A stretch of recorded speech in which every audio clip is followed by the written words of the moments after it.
10-15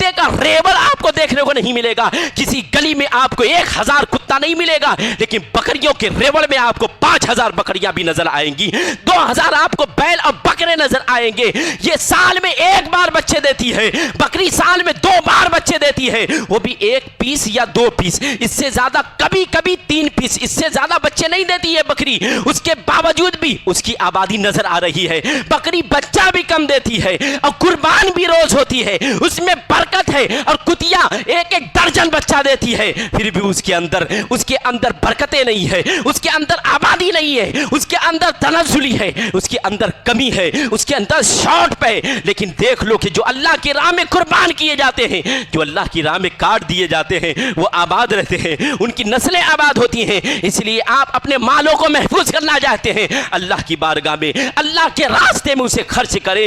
یہ اللہ کا گھر مسجد ہے, اور آپ دیکھ رہے ہیں اپنی آنکھوں سے کہ یہاں ضرورت ہے پیسے دینے کی, ضرورت ہے یہاں تعاون کرنے کی, ضرورت ہے یہاں پہ خرچ کرنے کی. لوگ دھوپ میں, گرمیوں کی شدت میں, گرمی کے دھوپ کو برداشت کرتے ہیں چھت پہ بیٹھ کر کے. عزیزان گرامی وقار, یہاں تو آدھا گھنٹہ بیٹھنا بڑا مشکل ہو رہا ہے جبکہ آپ اے سی کے اندر ہیں. تو جو لوگ چھت پہ بیٹھ کر یت پہ جا کر کے نماز پڑھتے ہیں, ان کو کتنی تکلیفیں ہوتی ہوں گی, بظاہر ان کو احساس ہوتا ہوگا. اس لیے اس احساس کو کم کرنے کے لیے آپ کو تھوڑا قدم آگے بڑھانا پڑے گا, آپ کو اپنے مالی تعاون میں تھوڑا اضافہ کرنا پڑے گا. آپ ہر جمعہ کم سے کم 50-100 روپیہ دیتے رہیں گے, مسجد کا تعاون ہوتا رہے گا. بھائی 500-700 لوگ یہاں نماز پڑھنے آتے ہیں, اگر آپ 700 میں 200 لوگوں کو مائنس بھی کر لیتے ہیں, اگر فی شخص 50 روپیہ بھی دے رہا ہے, ایک ہفتے میں 25,000 روپے کی آمدنی ہوتی ہے. اگر کوئی اس میں 100 دے رہا ہے, اس سے زیادہ ہو رہا ہے, 40-50 ہزار کی آمدنی ہو رہی. لیکن آپ کہو گے یہ خیالی پلائے ہے,